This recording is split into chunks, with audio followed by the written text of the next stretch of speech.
शरद पूर्णिमा व्रत की कथा। प्राचीन समय की बात है। एक व्यापारी की दो बेटियां थीं। दोनों धार्मिक स्वभाव की थीं। दोनों बेटियों धर्म कर्म में विशेष रुचि रखती थीं। प्रतिदिन भगवान विष्णु की पूजा करती थीं। एक साथ पूर्णिमा का व्रत करती थीं। भगवान विष्णु की कृपा से दोनों की शादी एक अच्छे परिवार में हुई।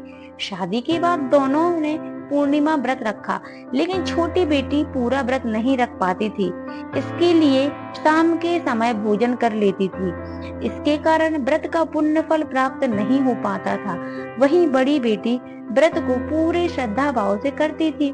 उसे व्रत के प्रताप से पुत्र रत्न की प्राप्ति हुई। इसके बाद लगातार व्रत करती रही और छोटी बेटी को भी संतान प्राप्त हुई। लेकिन छोटी बेटी की संतान अल्पायु थी।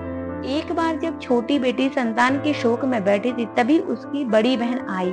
उस समय वह पुत्र को खोने का संताप कर रही थी।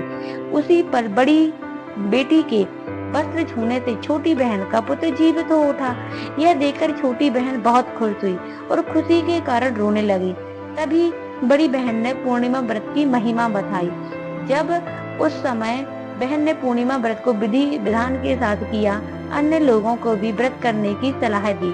शरद पूर्णिमा व्रत करने से कुंडली में चंद्रमा की स्थिति मजबूत होती है। चंद्रमा के मजबूत होने से जातक को कार्यों में सफलता प्राप्त होती है। धन्यवाद। नमस्कार। आज मैं आपके लिए लाई हूँ शरद पूर्णिमा व्रत की कथा।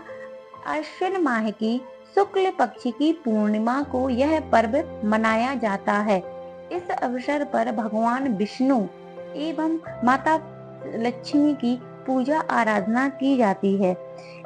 पूर्णिमा का व्रत करने से माता लक्ष्मी प्रसन्न होती हैं एवं यह व्रत चिरंजीवी संतान के लिए किया जाता है। पूर्णिमा के व्रत में रात्रि के समय चंद्रमा को अर्घ्य दिया जाता है। पूर्णिमा के व्रत में सफेद वस्तुओं का सेवन करना चाहिए, जैसे कि पेड़ा, दही, साबूदाना। पूजा की थाली में अक्षत, गंगा जल, धूप, दीप, कपूर, फूल, सुपारी और पान के पत्ते से भगवान विष्णु एवं लक्ष्मी जी की आराधना करना चाहिए। लक्ष्मी जी को एवं भगवान विष्णु को और चंद्रमा की मूर्ति को दूध और गंगा जल से स्नान कराकर नैवेद्य का अर्पण किया जाता है। और आज पूर्णिमा के दिन खीर का विशेष महत्व होता है। पूर्णिमा के दिन खीर का विशेष महत्व होता है।